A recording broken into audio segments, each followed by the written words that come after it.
Hi, I'm Steven here at Traveland. Today I'm going to go over a couple options, the type of fridges you might have in your RV, from the one-way, two-way, and three-way, and your residential.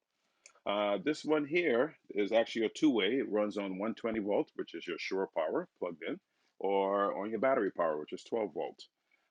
The other features with a three-way fridge, you might have the 12 volt, you might have the 120, which is your shore power, and propane. You can toggle between the three of those. And some of the larger units, you might have a residential fridge, which is strictly 120, which is your shore power. Also, you might encounter little small outside bar fridges. Those also run on 120, which is your shore power. So when you want to have your fridge running on 120, just make sure that it's plugged into the trailer and plugged into the power source. In this case, this is 30 amp service. So that should be quite sufficient if you wanted to run your fridge.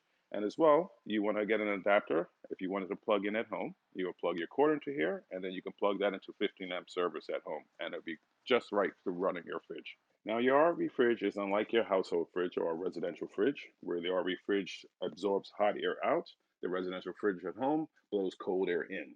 And the optimum way to get this at the temperature that you're required, I say about 8 to 10 hours. You want to have this plugged in overnight so it gets to the temperature you're wanting. And be noting that if you're going to put items into the fridge, you don't want to overload the fridge too much. If you're going to put cold items in, that will keep the temperature regulated. But if you're putting any hot dish inside the fridge, best to let it cool down to room temperature before putting it in. Put those items in the fridge, it would have a tendency of raising the temperature in the fridge. So that would obviously make the fridge have to work a little harder to get colder again. So that's just one good tip to do on your RV fridge. Now you can actually run your fridge while you're plugged in towing your vehicle. When you're in the plugged into your vehicle and towing, you can leave the fridge in the on position. That will keep the fridge nice and cold for you.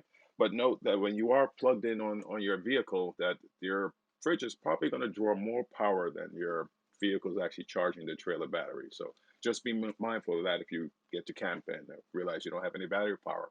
But in this case, with this fridge, you have an off-grid setting. So once you get to your campsite, you can turn this fridge into the off-grid, and that will conserve the battery power, I should say the drawer from the fridge to the battery. Another little note here with the dial. When you are plugged in, you don't want to have it on the off-grid setting. You have it on any other setting there, but if there is no shore power or plug-in power, you want to have it on the off-grid setting. Yeah, so your owner's manual has a lot of useful tips for storing items in your refrigerator. It is recommended to store meat and dairy products towards the back and the middle shelves of your refrigerator, to utilize the other spaces of the fridge for beverages and condiments and produces, as well as the little tray at the bottom here.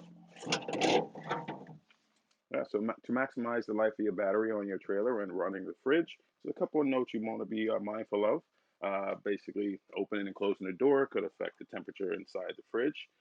Ambient temperature, depending on where you are, certain places, basically operating at the degrees here, you're looking at 68 degrees Fahrenheit or 20 degrees Celsius. The fridge will operate at 100% operation time.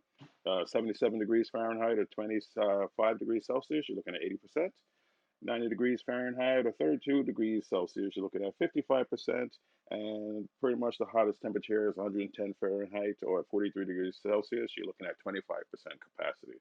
So anything above that, the fridge may not work at its full operation time. So don't panic if you ever noticed you're somewhere parked in the Sahara where it's really hot, the fridge is not working.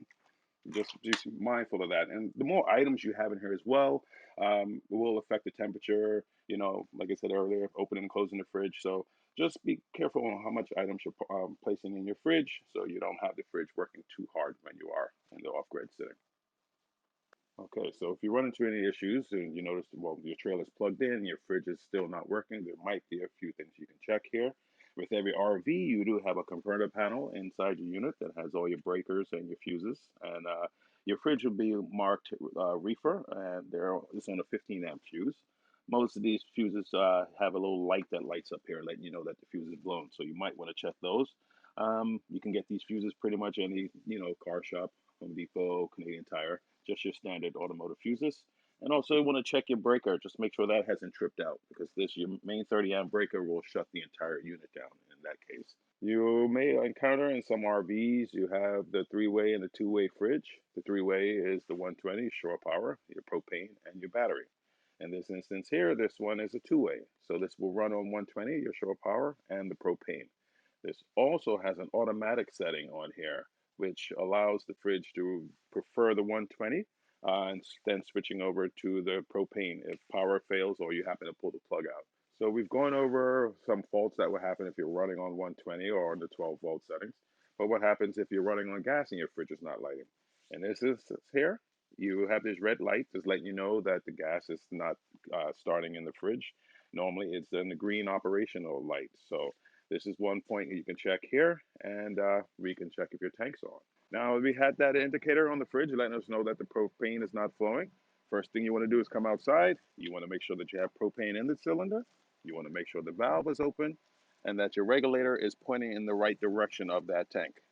Another good tip to know, even though your fridge may be running on propane, there are a couple items inside the fridge that still draws battery power. Like the control board here, there are some fans inside the unit that are drawing power. So if you ever notice that, hey, my fridge is running with propane, but my battery died, these items will slowly draw power from the battery. So keep that in mind when you are running your fridge on propane. A good way to ensure that the propane is flowing in your unit. Sometimes air happens to collect in the lines. So feel free to come in, start your stove, light it up, purge the air out of the lines. So anything in the unit that is running on propane will have no problem starting. All right, outside here, we have the back of your refrigerator. By no means should you block this vent when you are running on propane because that would lead to very nasty things with your fridge. On this side here, this is a way you can check your pilot light when you are running on the propane. That just pretty much swings open. You got your auto reset breaker there. On the right, the left side here, you have your power supply. In some instances, if you notice the control panel is going a little crazy on you, you might just want to pull that out, give it about 10-15 seconds, plug that back in. It should reset the control board. And if you notice this little hose that's in here, this is your condensation hose. You want to just make sure that's sitting in there because the little bit of water that comes out, you don't need it hitting anything electrical and shorting this fridge out for you. Okay, so the last type of fridge you might encounter in your RV is a residential fridge. And know that these work pretty much the same what you have in your house. Best working on 120, which is your shore power, working at optimum temperature levels and everything. Some of these fridges will have an inverter hooked up to them, which will allow you to draw the battery power and convert it to usable power for your fridge. Note though that these residential fridges, if you are running on that inverter and your batteries, it will draw the power down really fast on your batteries in no time. So keep that in mind when you are running this on your battery power. It's made to be basically used on 120. Okay, this is Steven at Traveland. Thanks for watching the video. Any questions you have, please don't hesitate to come down and give us a call. We'd be happy to help you. And in the meantime, stay well.